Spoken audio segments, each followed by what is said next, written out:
My name is Maya Hartwell, and I was 34 years old when my world turned inside out. I ran an automotive restoration business in Seattle, not as someone's assistant, not as the bookkeeper, but as the owner and head restorer. I rebuilt classic cars from the ground up, spent my days covered in paint dust and metal shavings, and knew the sound of a perfectly tuned engine better than I knew most people's voices. That Thursday had been brutal. 3 of my team members were out with the flu, which meant I spent the morning hand-sanding a vintage Mustang's body panels, the afternoon troubleshooting an electrical system that made no sense, and the last 4 hours on the phone with a parts distributor who swore our order had been shipped but couldn't provide a tracking number. By the time I pulled into the driveway of our Ballard neighborhood home at 8:15 that night, every muscle in my body was screaming. My hands were raw, my shoulders ached, and all I wanted was to heat up some leftover Thai food, stand under a scalding shower until my skin turned pink, and zone out to whatever cooking show was on TV. Instead, the moment I pushed open the front door, I knew something had shifted. The house felt wrong. Not dangerous wrong, just off. Marcus's truck was parked in the garage, so he was home. But there was no music drifting from the living room, no sound of him video chatting with his buddies, no ESPN highlights playing in the background, just this thick, deliberate silence that made my stomach tighten. "Marcus," I called out, dropping my keys into the ceramic bowl on the entry table. "Dining room," he answered. I walked through the hallway and stopped in the doorway. He was sitting at the head of our dining table, hands folded in front of him, like he was about to conduct a business meeting. He'd showered recently, his hair was still damp, and he was wearing the navy Henley I'd bought him for his birthday, paired with dark jeans. The whole setup felt staged, rehearsed, like he'd been waiting for me to arrive so the performance could begin. My stomach did a slow, uncomfortable flip. "Hey," I said, keeping my voice casual. "You look dressed up for a Thursday night?"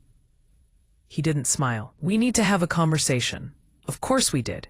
I grabbed a glass from the cabinet, filled it with water from the tap, and took a long drink while my brain started cycling through possibilities.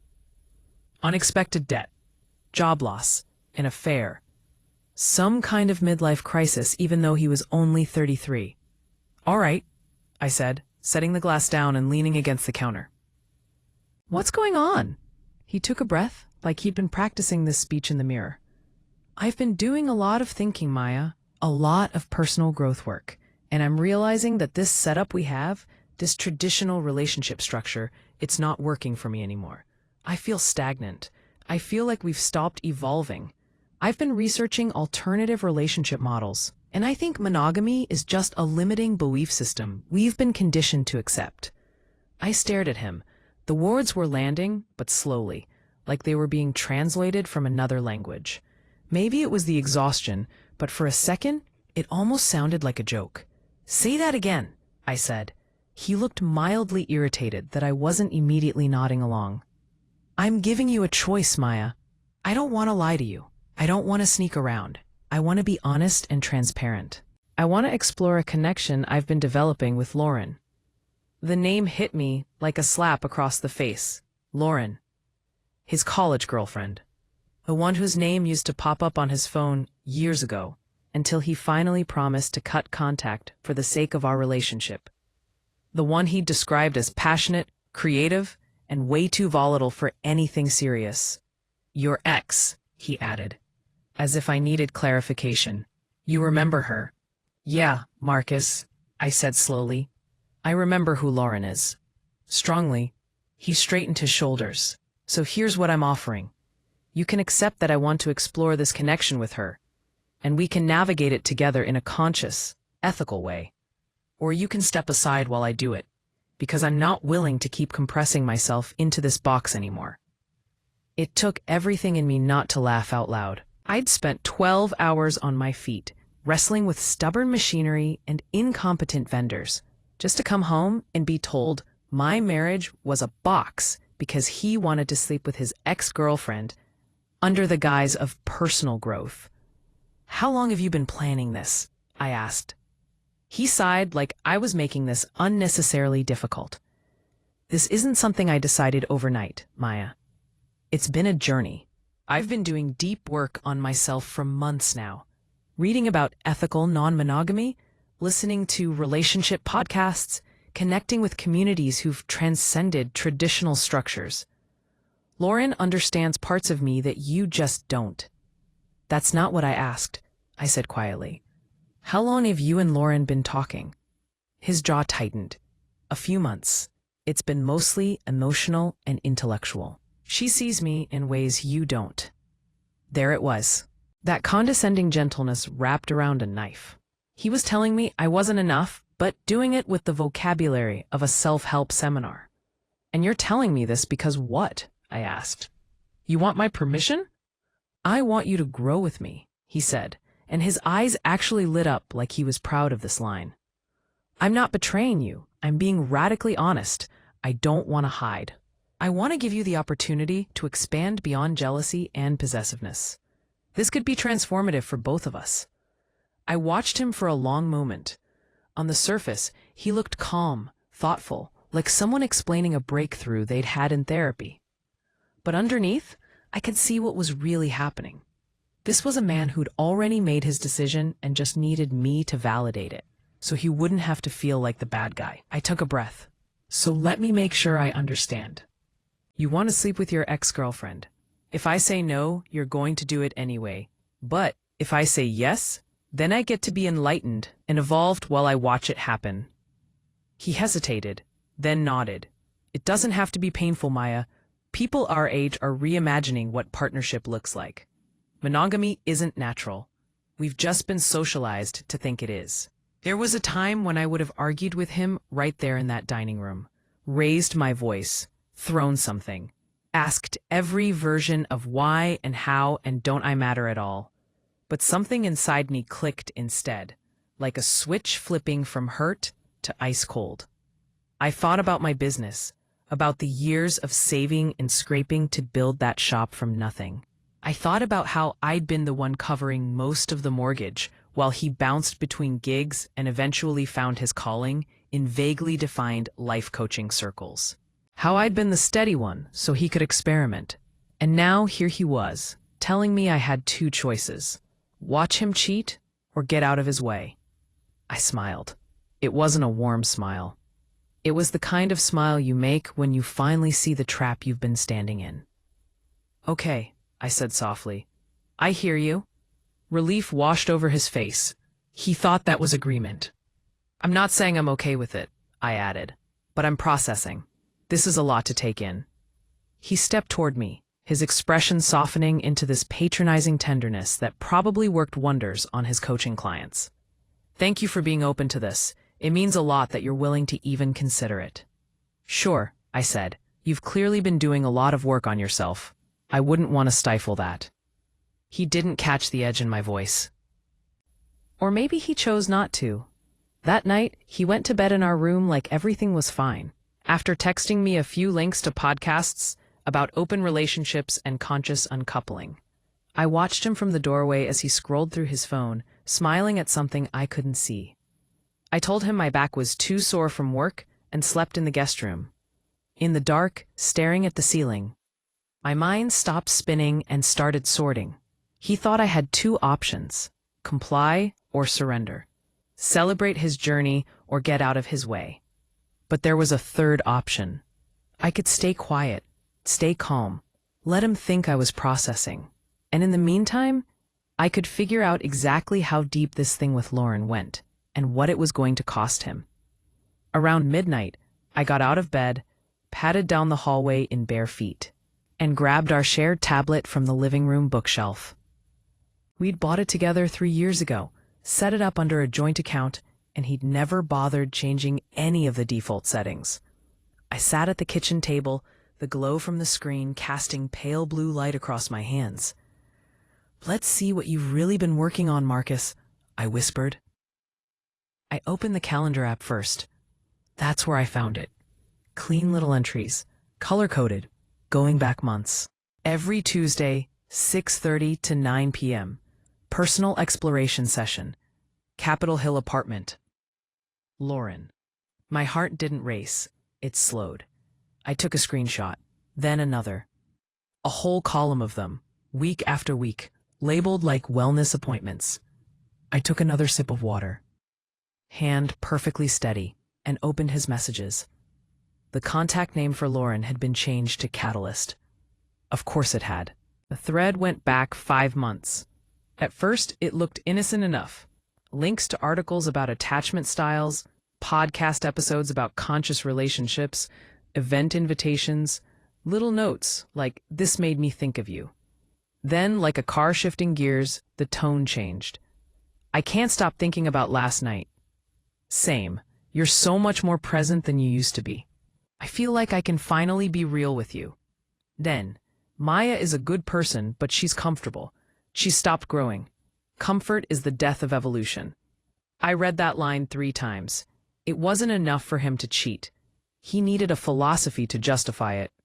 I kept scrolling.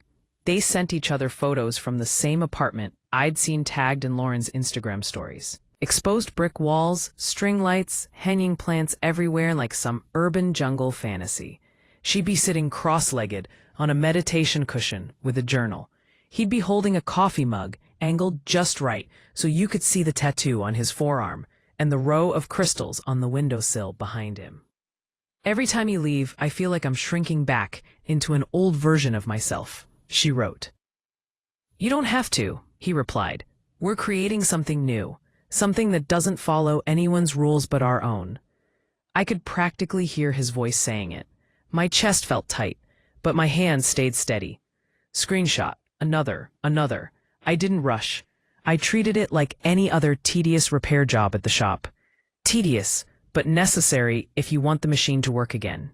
The texts were bad. The voice memos were worse. Little audio files lined up in a folder, labeled things like reflection after tonight and processing session. Some from Lauren, some from him. I tapped one sent 3 weeks ago. His voice filled the quiet kitchen, low and intimate through my earbuds. "I told Maya today that I'm not happy. I softened it, obviously, but it's the truth. I haven't been happy in years. I've just been going through the motions. She's stable, reliable, but there's no spark, no depth. Meeting you again, it woke something up in me. I deserve more than security. I deserve passion, purpose.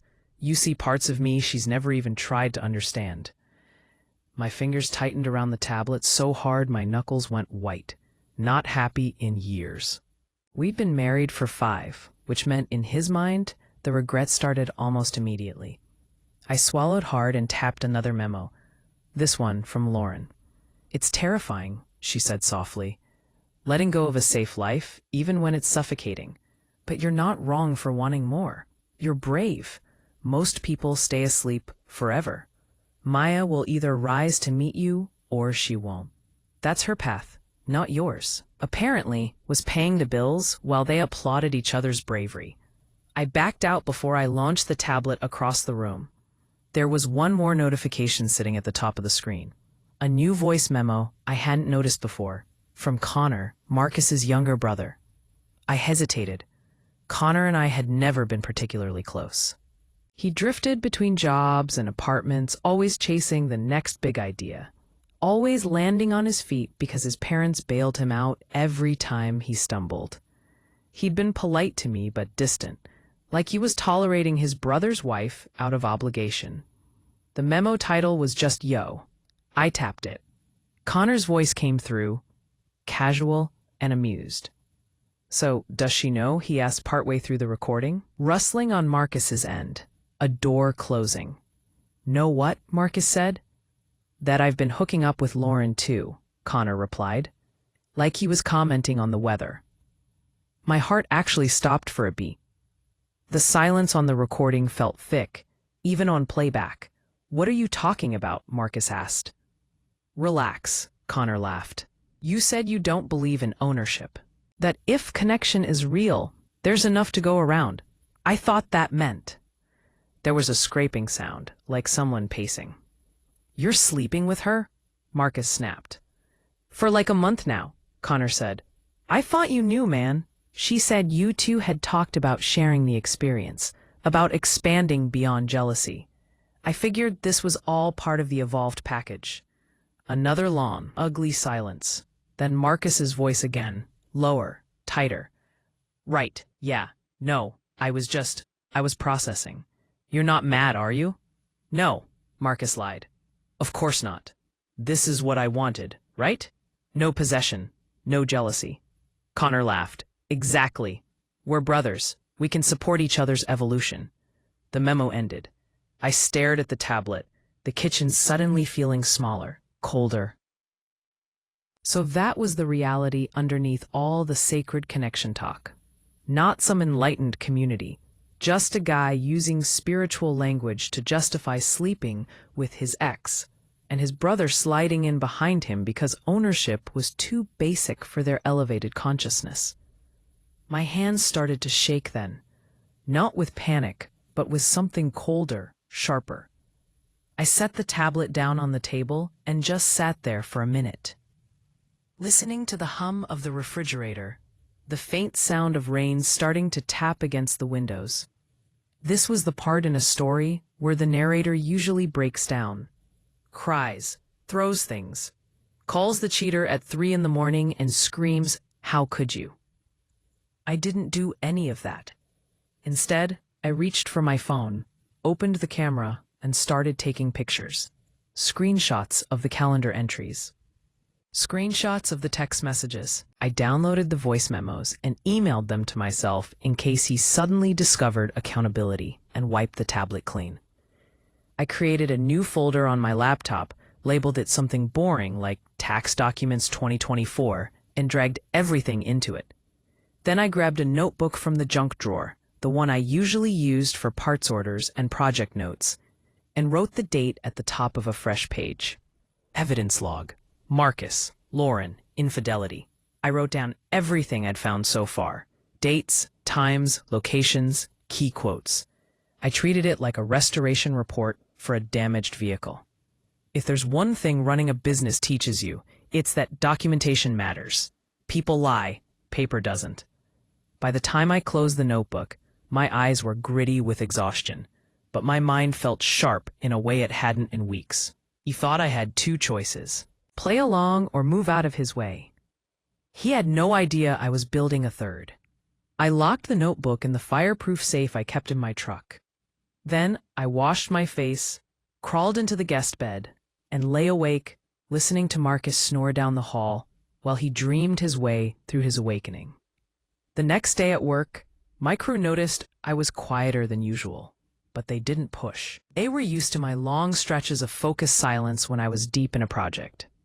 I spent the morning wet sanding a vintage Thunderbird's hood, the repetitive motion giving my brain space to line up the next steps. I needed someone outside this mess. Someone who wouldn't tell me to talk it out or accuse me of overreacting. Someone who would look at the facts and call it what it was. On my lunch break, I wiped my hands on a shop towel and pulled out my phone. I scrolled past family members, past old friends I hadn't spoken to in months, and stopped on the one person I knew would answer without hesitation: Jasmine. We'd met 11 years ago in a community college night class neither of us really wanted to take. She'd been studying graphic design while working retail shifts. I'd been grinding through small business courses after 14-hour days in other people's garages. We bonded over the fact that we were the only two who actually read the assigned chapters. Over the years, she'd become my closest friend, the one who celebrated when I opened my shop, the one who told me bluntly when I was being an idiot, the one who looked Marcus in the eye at our wedding and said, "If you hurt her, I will make your life very uncomfortable." I hadn't told her anything yet. My thumb hovered over her name for a second. Then I hit call. She answered on the third ring. "Hey, Grease Monkey," she said. "What's up?" My throat tightened unexpectedly at the familiar nickname. "I need to talk," I said.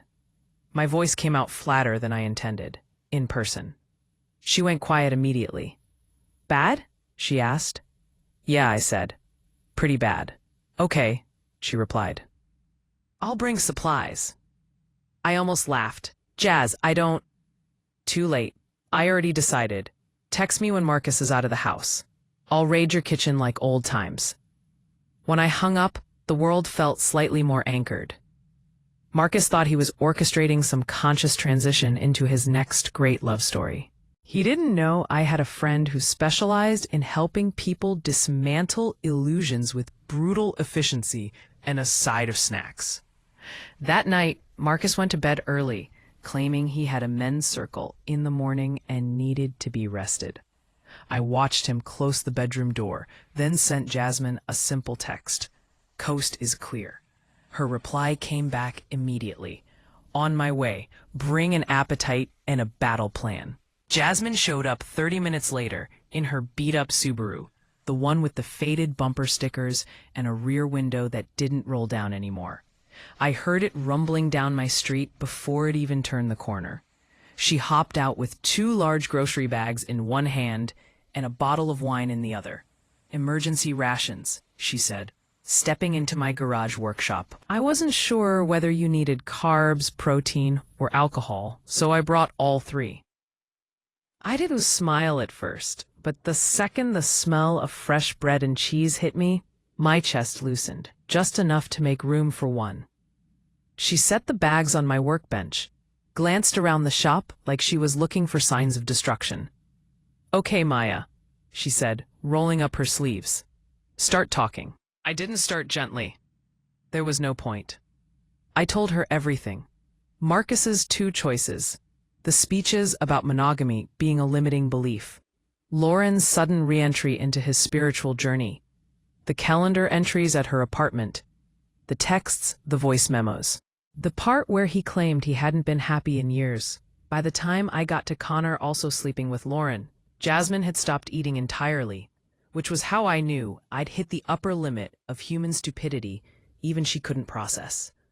She stared at me, mouth half open. Then she set her sandwich down very carefully. I'm going to ask you one question, she said, and I need you to answer honestly. I braced myself. Okay, are you, she said slowly, in any universe considering staying with this man? No. Jasmine exhaled like she'd been holding her breath for 10 minutes. Thank God, she said, because if you'd said yes, Maya, I would have physically dragged you to a therapist myself. A laugh escaped me, sharp and tired. She grinned, encouraged. So what's the play? She asked, opening the wine. Because you've got enough evidence to bury him in the Pacific. I don't want to be reckless, I said. I want to be smart, strategic. Jasmine nodded approvingly. Good. Revenge is a dish best served with legal representation. That jogged something in my memory. Hold on, I said slowly. We signed a prenup. Jasmine's eyebrows shot up. Wait, what? I got up and headed inside. She followed, still holding her wine glass. We went to the spare room, our makeshift office, full of old paperwork and boxes I'd been meaning to organize for 3 years. I yanked open the filing cabinet and pulled out a folder labeled Important Documents. There it was, the prenuptial agreement. 18 pages, signed and notarized. Jasmine dragged a chair over and sat down beside me as I spread the papers across the desk. Why did he want a prenup? Jasmine asked. His parents, I said. They wanted to protect his inheritance. Some money his grandparents left him. So basically, they didn't trust you. Basically. Jasmine shook her head. And now you're about to turn that lack of trust into the best plot twist imaginable. I handed her the pages while I skimmed the opening sections. Separate property. Inheritance protections, mutual debt responsibility. Then halfway down page 9, my eyes stopped. Jas, I whispered. Read this. She leaned closer. Then her eyebrows climbed up her forehead. Oh my God. The clause was written in plain, careful language. Infidelity clause. In the event that either party engages in extramarital relations during the marriage, the faithful party shall retain full ownership of the primary residence, all jointly purchased vehicles, and all marital assets acquired during the marriage.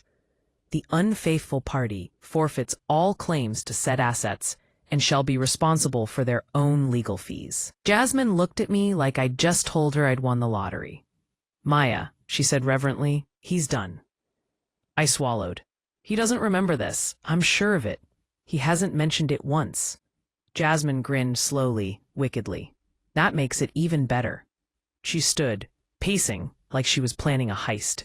Okay, she said, here's what we're doing. First thing tomorrow morning, you're calling a divorce attorney. You drop this prenup on their desk along with your mountain of evidence, and you let the legal system work. I let out a slow breath. For the first time in days, maybe weeks, the fog in my head lifted. What about Lauren? I asked. Jasmine smirked. You want her to feel this too, right? Because women like her don't stop unless someone draws a line. She has a boyfriend, I said. A long-term one, Derek. He probably has no idea. Jasmine threw her hands up. Perfect. You've got a moral obligation to inform the poor man. I'm not trying to ruin lives, I said. Maya. Jasmine placed a hand on my shoulder. Marcus and Lauren ruined their own lives. You're just turning on the lights. She wasn't wrong. If you feel my words, show your support by liking the video and subscribing to the channel. And tell me from which city you belong, so I can see how far a woman's impactful voice can reach. Help me build this community so we can bring more truthful stories for you. We spent another hour going through the prenup page by page, outlining exactly what it meant. The house, mine. The savings, mine. The shop, which I'd opened during our marriage, protected. The legal fees for the divorce, his problem. His attempt to walk into Lauren's apartment and into a new life of freedom while keeping the comforts of the one I built? Not going to happen. Jasmine leaned back in her chair, hands behind her head. Maya, this is the part in the movie where the soundtrack shifts and the audience starts clapping. I shook my head, exhausted and overwhelmed. Jazz, this is insane. I never wanted any of this. Of course you didn't, she said softly. But you're handling it like a queen anyway. That caught me off guard. She grabbed another piece of bread, tore it open, and pointed at me with it. So here's your mission briefing, Agent Hartwell. I rolled my eyes, but I let her continue. Step 1, attorney tomorrow. No delays. Step 2, keep gathering evidence, document everything. Step 3, let Marcus dig his own grave. The deeper he goes, the cleaner the break. Step 4, when he's at his little retreat with Lauren, you serve him the papers. Step 5, enjoy the spectacle when his world collapses. I stared at the prenup again. I remembered the day we signed it, how Marcus had kissed my forehead and thanked me for being understanding, how his parents had looked relieved, like I'd passed some test. And now that test was about to cost him every inch of leverage he thought he had. Jasmine packed up the food containers and patted the folder. We're meeting again after you see the attorney, she said. Same time, same workshop. I'll bring more supplies and a victory playlist. She paused at the doorway. And Maya, you're not alone. Not for a second. The words hit harder than I expected. After she left, there in the quiet workshop, surrounded by metal and machinery and the humming warmth of tools I understood better than I understood my own marriage. I slid the prenup back into its folder, put the folder into a locked drawer, put the key in my pocket. Then I whispered to the empty room, "You gave me 2 choices, Marcus. Here's mine." The next morning I woke up before my alarm. Not because I was rested, God knows I wasn't, but because my mind was already running at full speed. There's a certain clarity that comes after someone pulls the ground out from under you. It's the strange calm, right after an explosion, when the smoke is still hanging in the air and you're just surveying the damage. I made coffee, barely tasted it, fed the shop cat, hardly noticed. By 8:10 in the morning, I was standing outside the office of Richardson and Associates, family law specialists, clutching the prenup folder so tightly the edges were creasing. Inside, everything smelled like leather, fresh flowers, and quiet money. A receptionist led me to a private office where a woman in her mid-40s sat behind a desk made of some impossibly dark wood. She wore a charcoal suit with thin silver earrings and glasses with tortoiseshell frames. But her eyes were warm. Sharp, but warm. "You must be Maya," she said, standing to shake my hand. "I'm Patricia Richardson. Please have a seat." I sat. The chair was firm, supportive. It felt like it was holding me up. She folded her hands on the desk, elbows resting gently. Now, what can I help you with today? I didn't ease into it. I need a divorce, I said. Her expression didn't change, but something about her posture sharpened, focused. All right, let's start from the beginning. I laid everything out. Marcus's two choices. Lauren, the emotional affair, the calendar entries, the voice memos, Connor's involvement, Marcus's retreat, his spiritual vocabulary. Everything. Patricia listened without interrupting, pen moving steadily across a yellow legal pad. When I finished, she sat back. Well, she said, you've done half my job already. She gestured toward the folder. And that? I slid it across the desk. The prenup we signed 5 years ago. The infidelity clause is on page 9. She skimmed the first few paragraphs, nodding occasionally.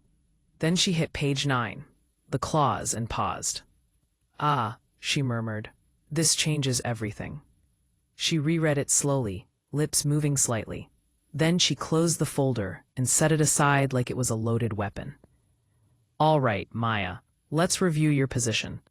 She held up one finger. 1. You have extensive documentation of Marcus's infidelity. Text messages, calendar entries, location data, voice recordings. All admissible? Second finger. 2. The prenup explicitly states that the faithful spouse retains the primary residence, jointly purchased vehicles, and all marital assets acquired during the marriage. Third finger. 3. The unfaithful spouse, Marcus, must pay his own legal fees. Fourth finger. And 4. There is a very high probability he has no idea this clause exists or applies. I exhaled slowly. Correct. Patricia smiled, but it wasn't a warm smile. It was the smile of someone who had seen 1,000 divorces and knew a winning case when she held one. Miss Hartwell, she said, you are in an extraordinarily strong legal position. I swallowed. So what do? We take our time, she said. We let Marcus dig deeper. You let him go on this retreat with Lauren? When is it? This weekend. Good. Let him think everything is unfolding exactly as he planned. Meanwhile, I'll prepare the divorce petition, attach the prenup, include the evidence, and have everything ready to file by Monday. She steepled her fingers thoughtfully. Once he's served, his attorney will likely attempt negotiation. They always do. But once they see the clause, most will advise their client to accept the terms. This won't take long. In Washington, there's a mandatory waiting period. But with an uncontested prenup like this, 2 to 3 months tops.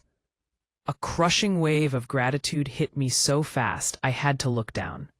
Thank you, I whispered. She softened. I know this is difficult, but you're handling it better than most people do. I let out a hollow laugh. It doesn't feel like it. It rarely does. She slid her card across the desk. Now you go home, act normal, and call me the moment Marcus leaves town.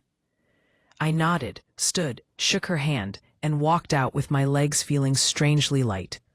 Outside, the air smelled like rain and fallen leaves. For the first time since Marcus's speech in the dining room, the world felt breathable. At noon. I parked in front of a small bistro in Fremont. I'd chosen it because it was public enough to keep things civil, but quiet enough that conversations didn't carry. I didn't have to wait long. A man stepped inside, tall, sandy hair neatly trimmed, wearing a gray quarter zip and khakis. He looked like someone who coached Little League on weekends. Reliable, steady, the kind of man you trust to help you move furniture. Derek. He scanned the room, eyes landing on me. I raised a hand. You're Maya? He asked, approaching slowly, cautiously. Yes, I nodded toward the seat across from me. Thank you for coming. Step. He sat, hands clasped tightly on the table. Your message said it was about Lauren. There was a moment where I hesitated. Not because I wanted to protect Lauren, but because I knew what this would do to him. He looked like he genuinely loved her, I opened my bag and pulled out a folder I'd prepared. "Before I show you anything," I said quietly, "I want you to know I'm not here to hurt you. I'm not here for revenge. You deserve the truth." "That's all." "Trenfree?" He swallowed, nodded once. I slid the folder toward him. He opened it. A silent minute passed. Then another. His shoulders slowly curled forward as he scanned the texts, the calendar entries, the screenshots, a transcript of one of the voice memos. When he finally looked up, his eyes were clouded, not with tears, but with disbelief. "How long?" he whispered. "How long has this been going on?" "5 months," I said. "At least." He closed the folder carefully, like it might explode. "Thank you," he said softly. I wouldn't have known. She's been talking about us getting engaged next summer. We just booked a trip to Vancouver 3 weeks ago." There it was, the sucker punch of betrayal. I recognized it instantly. "I'm sorry," I said. "You don't deserve this." He laughed bitterly. "Funny. 2 months ago, she kept talking about how much she admired your relationship. Said you and Marcus communicated so well." My stomach twisted. He stood, inhaled deeply, steeling himself. "I'm ending it today," he said. "And I'm telling everyone in her wellness coaching circle exactly who she really is." I nodded once, firmly. He tucked the folder under his arm. "I hope," he said, "your husband gets everything he deserves." "Oh," I murmured, "he will."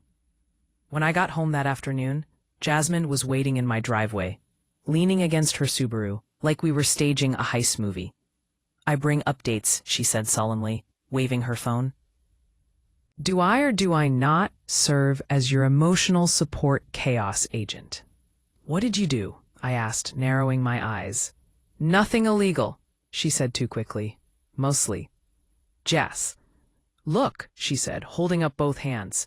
"You're handling the legal nuclear option. I'm handling the psychological warfare." She showed me her screen. First, a 1-star Google review on Lauren and Marcus's Conscious Living Workshop page. Attended their awakening session. Mostly recycled Instagram quotes and weird vibes. No refunds offered.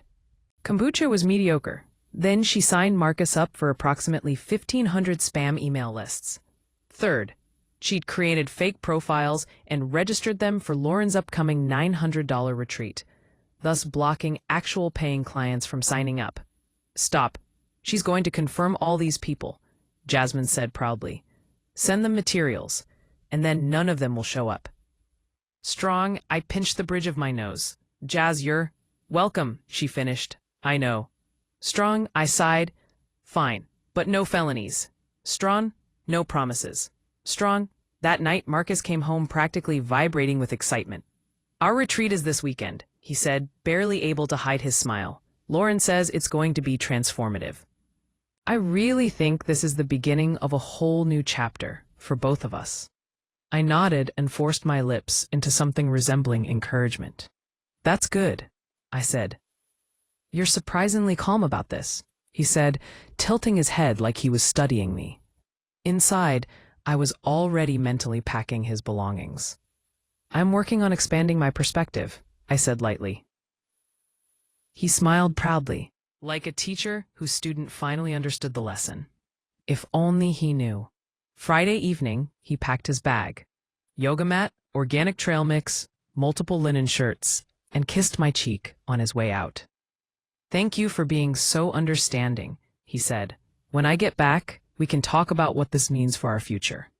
"Of course," I said. He walked to his truck with the air of someone stepping into enlightenment. I watched him drive away, waited until his taillights disappeared, then pulled out my phone. "Coast is clear." Jasmine's response hit 3 seconds later. "Operation Clean Sweep. Engage." The moment Marcus's truck disappeared down the street, linen shirts, yoga mat, and delusion packed neatly in the back, I felt something inside me unlock. A quiet, decisive click, like releasing the safety on a tool you've been waiting to use. Jasmine arrived 7 minutes later, blasting some pop-punk anthem from her Subaru like we were about to pull a heist. Which, honestly, we kind of were. She marched inside carrying her laptop, a toolbox, and a plastic bag filled with energy drinks. "First order of business," she said, tossing me a can. "Hydrate. Warriors, hydrate." "Jazz?" I sighed. "We're not at war." She cracked her drink open. "You hired a divorce attorney. You're serving legal consequences, and I've signed Marcus up for 20 spam mailing lists in the last 30 minutes. Yes, we are." I couldn't argue with that. Changing the locks. We started with the front door. Not because I wanted to lock Marcus out. That wasn't the plan yet. This wasn't about drama. It was about boundaries, closure, symbolism, and, okay, maybe a tiny bit of psychological strategy. Jasmine handed me a screwdriver. "You do the honors." It took 7 minutes. When a new lock clicked into place, it felt like something in my chest clicked too. A new key, a new door, a new beginning. Jasmine stood back, admiring our work. "Step 1, she said, complete." Packing his things. Not throwing, not trashing, not burning in some ritual circle, though Jasmine absolutely suggested it. Just packing. Neat, organized, clinical. His clothes went into 3 suitcases. His toiletries into a box. His stacks of pseudo-spiritual books, surrendering to flow, radical authenticity, become the light you seek, went into their own labeled container. Jasmine held one up. "You think these are tax deductible if your business is manipulating vulnerable people?" Jazz. Right. Less judgment, more packing." By the time we finished, the guest room looked like a departure terminal. Everything of his, stacked and labeled. Nothing damaged, nothing petty. Just ready to go. Jasmine dusted her hands dramatically. "Step 2, complete." "What's next, General Hartwell?" I laughed despite myself. "You need help." "Absolutely," she agreed. "But not today." Reclaiming the house. Taking down wedding photos. Removing couples art.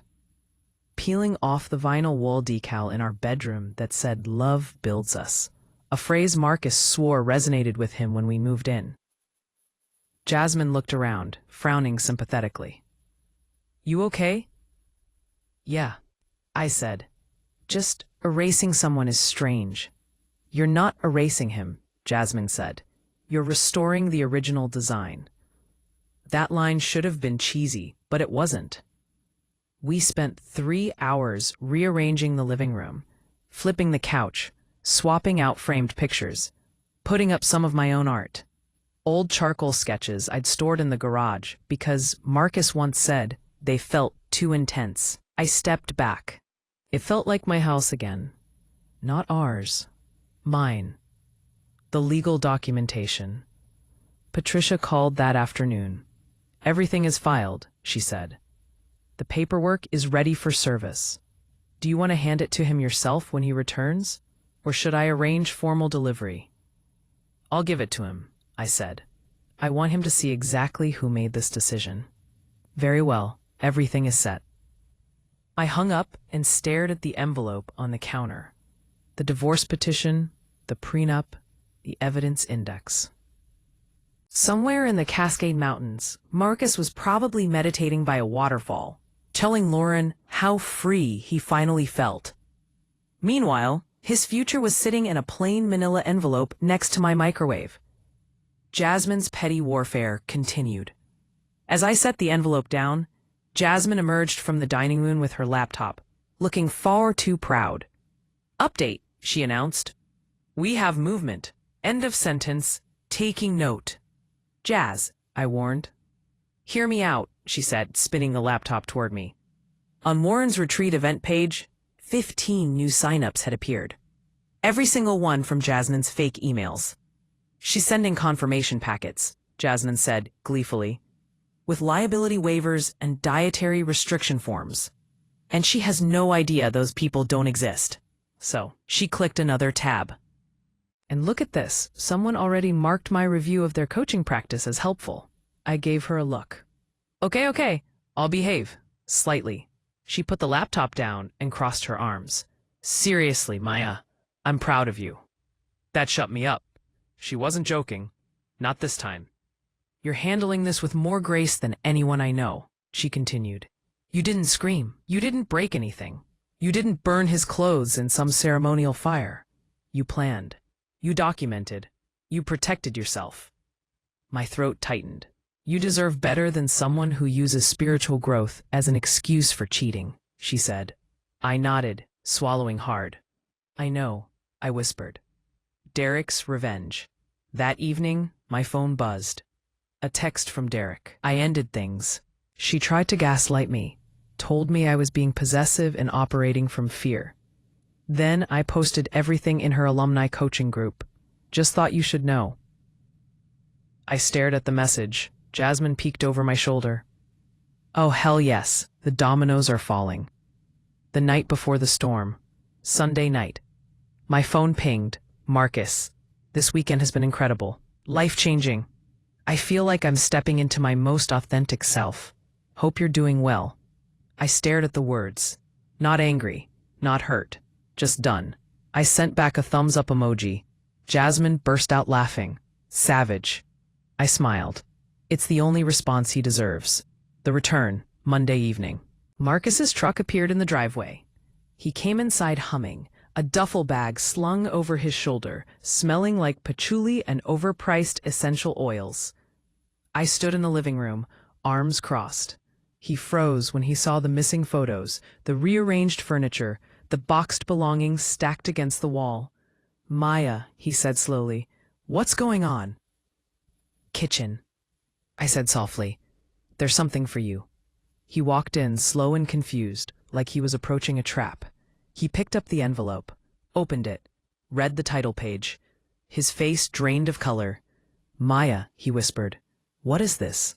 The papers, I said, and the prenup you forgot you signed. He shuffled backward, eyes wide, pages trembling in his hands. This can't be real. This is insane. You can't be serious. I'm serious, I said calmly. We can fix this.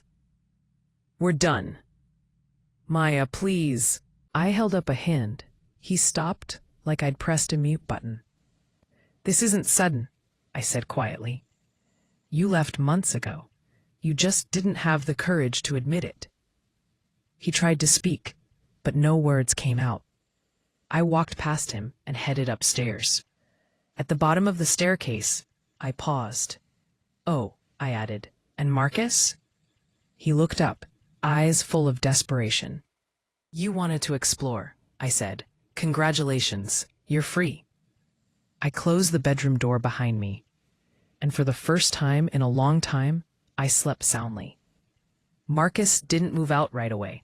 He spent that first night sitting on the living room floor, clutching the prenup like it might magically rewrite itself if he stared long enough. I heard him pacing at 2:30 in the morning, muttering, panicked breathing.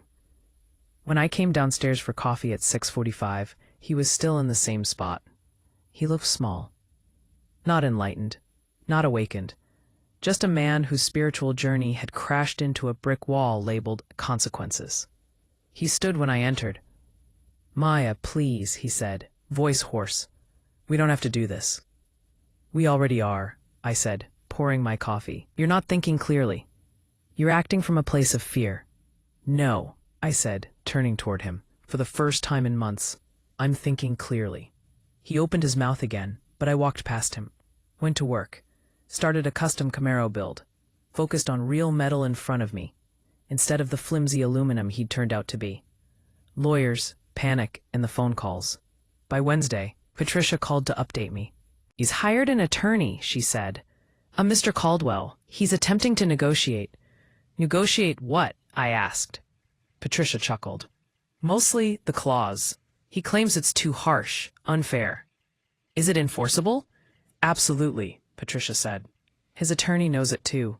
He's just performing hope for his client. Let him perform, I said. Patricia's tone softened. Brace yourself, Maya. He and his family may try to pressure you. Naturally. I didn't have to wait long. That afternoon, Marcus's mother, Diane, called me twice. Voicemail number 1. Maya, sweetheart, I think there's been a terrible misunderstanding. Marcus is devastated. We believe marriage is about communication and forgiveness, dear. You can't just throw it away like this.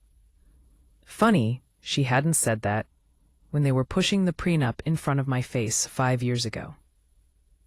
I didn't call back. Thursday, Marcus's father, Robert, tried. Straight to voicemail. Friday morning, I got a text from Connor of all people. We need to talk. Family meeting tomorrow. 3 p.m. Mom's house. Be there. Just like that. No apology, no shame, no mention of the part where he'd been sleeping with his brother's ex-girlfriend and calling it expanding consciousness. The end. I stared at the screen. Mouthful of pasta. Absolutely not. This is a trap. Like a spiritual intervention, but dumber. I'm going, I said calmly. She dropped her fork. I'm sorry, you're what? I want them to hear my side, and then I want to walk out. Jasmine stared at me like she was trying to decide whether to physically restrain me. Fine, she said eventually, but if they start chanting or burning sage, I'm calling the police. The house where denial lives. Saturday, I drove to Diane and Robert's house, a beige 2-story suburban box with a manicured lawn and a porch swing no one ever used. I rang the doorbell. Diane opened the door, eyes puffy but posture rigid, like she was determined to maintain composure. Maya, she said with brittle warmth. Come in. I stepped inside. The living room was full. Robert on the recliner, arms folded. Connor on the couch, looking anywhere but at me. And Marcus sitting beside him, pale and anxious like a child awaiting punishment. Diane motioned to the only empty chair, the one directly in front of them, like an interrogation. I sat. Robert cleared his throat. Thank you for coming, Maya, he said. We just want to understand what's happening here. From what Marcus has told us, this seems very sudden. Sudden. 5 months of lying, emotional cheating, calendar entries labeled personal exploration, voice memos, spiritual manipulation. But sure, sudden. Diane leaned forward. Marriage is work, dear. You can't just walk away the moment things get difficult. I almost laughed. Connor snorted. She's always been rigid, he muttered. Never wanted to try anything outside the box. I stared at him. Rigid, coming from the man who'd been happily sleeping with Lauren behind Marcus's back while preaching about non-ownership. I took a deep breath. Are you done? I asked quietly. They blinked. I pulled out my phone, tapped the Notes app, and began reading, word for word. You can accept that I want to explore something with Lauren, or you can step aside while I do it. Their faces shifted. Diane gasped. Marcus opened his mouth, shut it again. I continued. Lauren and I connect on a level you never could. I don't owe you monogamy. That's a social construct. Diane pressed a hand to her chest. Robert mumbled something under his breath. I didn't stop. I scrolled down and read the calendar entries. The weekly personal exploration sessions at Lauren's apartment. The text messages about awakening beyond outdated relationship models. Then I played the voice memo, the one where Marcus told Lauren he hadn't been happy in years. The room went silent, but then I hit play on the second memo, the one with Connor. Connor shot upright. Maya, don't! But it was too late. Their voices filled the room. So, does she know I'm hooking up with Lauren too? What are you talking about? You said no ownership, enough love to go around. Sharing growth. Huh? Diane's face turned the color of paper. Robert's jaw dropped. Marcus's head fell into his hands. Robert's jaw dropped. Connor scrambled to his feet, stammering. That's taken out of context. Then, exclaimer. There's context? I asked. Which part? The part where you both thought I was too weak to do anything about it? He had no answer. I slid my phone into my pocket. In case there's confusion, I said, your son spent months planning to cheat on me with his ex. Your other son joined in. They both lied. They both manipulated. They both thought I would stand here and evolve while they rewrote their lives without me. Robert opened his mouth, closed it, rubbed his face. Diane whispered, I didn't know. No, I said. You didn't want to know. I stood. We signed a prenup, I said calmly. The one Marcus insisted on. You all remember that, right? Their eyes widened. It has an infidelity clause, I continued, which he violated repeatedly. Marcus looked up then, face twisted in shock and fear. Maya, please. No, I said. You don't get to beg for the life you threw away. I turned toward the door. As I grabbed the handle, I said the last thing I needed to say. Not once. The clean break. The divorce finalized in October. It took just under 5 months. Exactly what Patricia predicted. Marcus didn't contest it. He couldn't. The prenup, the evidence, the voice memos, they boxed him in so tightly that Caldwell eventually advised him to settle quietly. I kept the house, the savings, the joint assets, and my shop remained protected.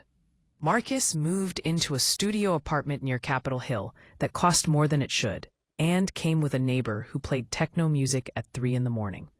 Karma has a personality sometimes. Lauren's collapse. Derek kept his word. He exposed Lauren's entire coaching practice in her client group and alumni network. Turns out, a lot of her clients had their own uncomfortable stories. Financial pressure, emotional manipulation, spiritual coercion. Refunds were demanded, testimonials deleted, retreats canceled. Her business dissolved by late summer.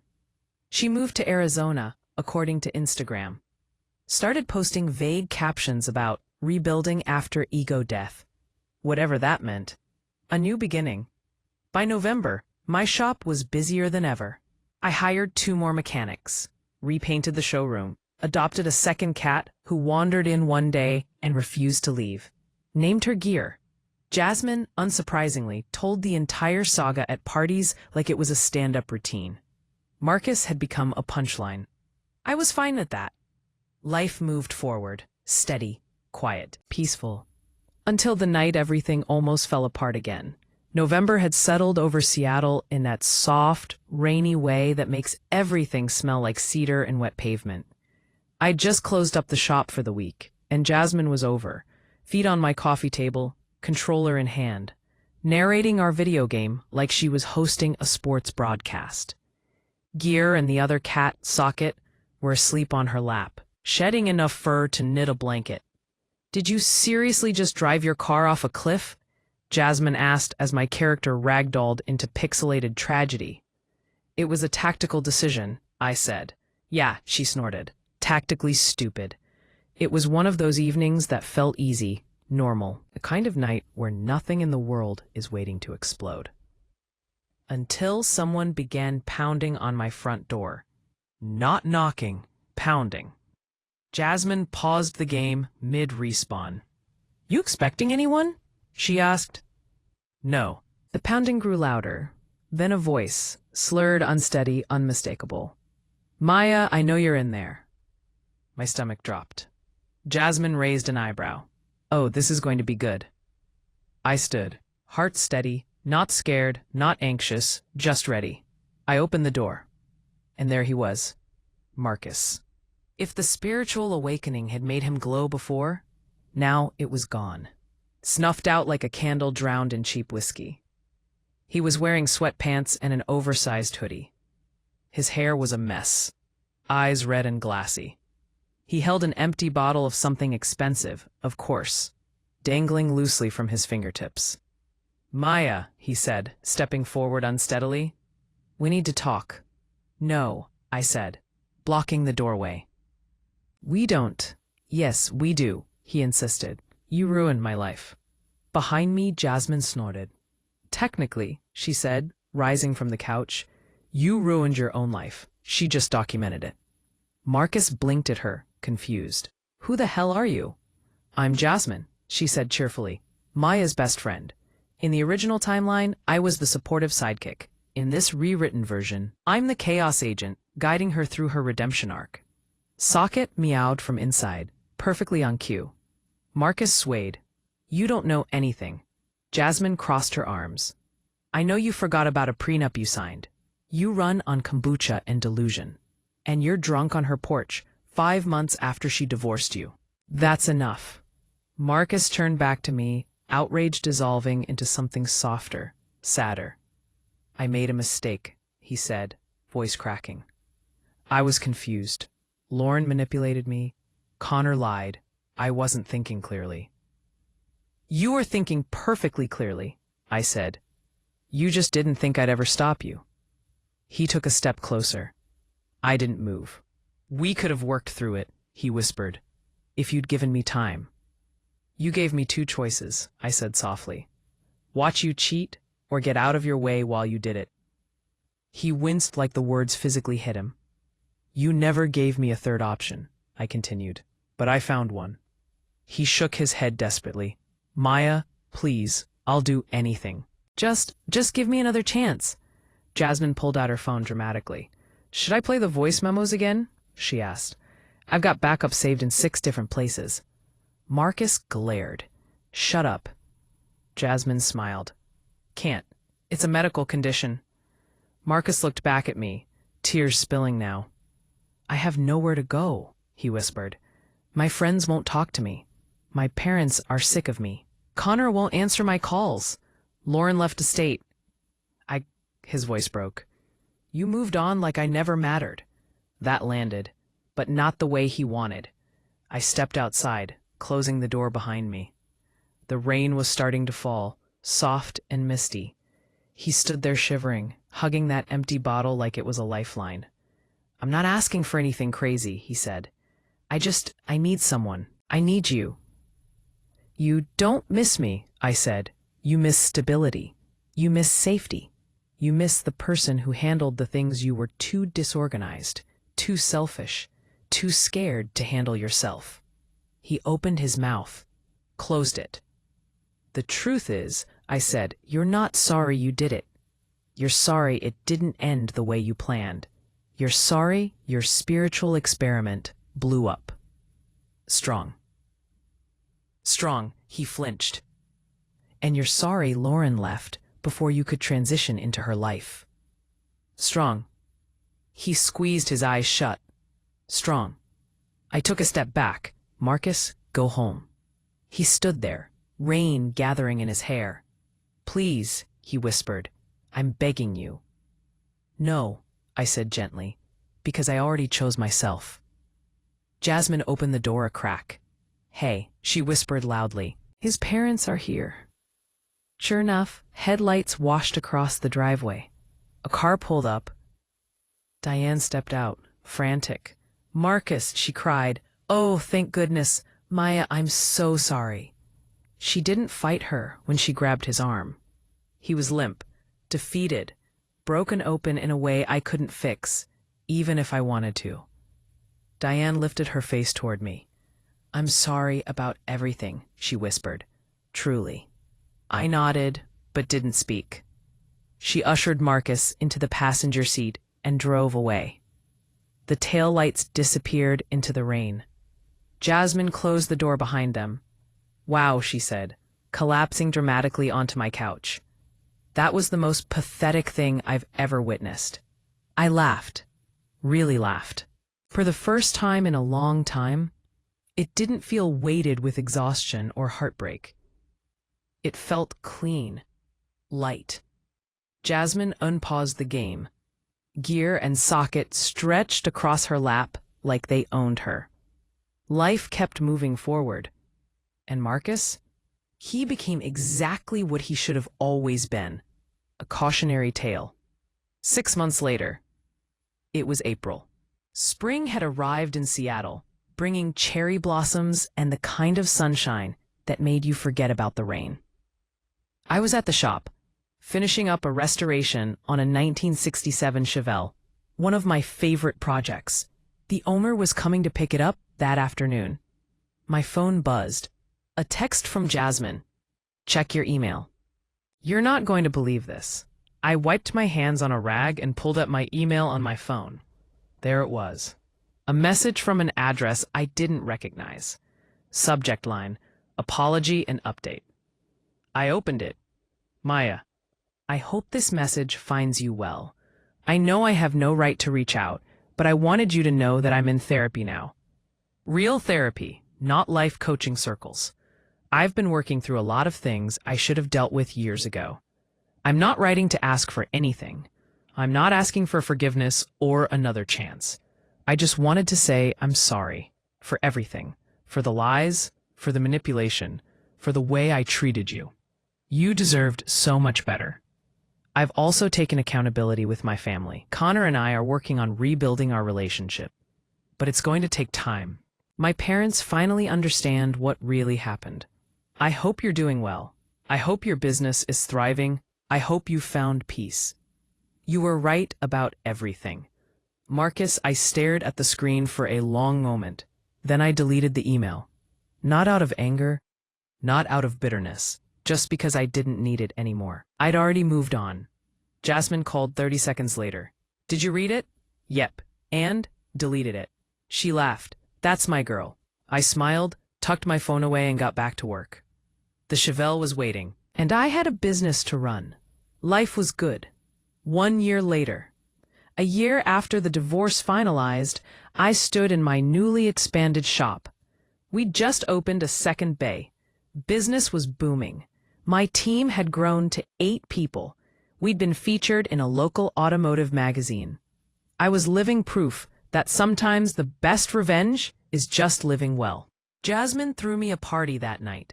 Nothing fancy, just close friends, good food, and a lot of laughter. At one point, she raised her glass.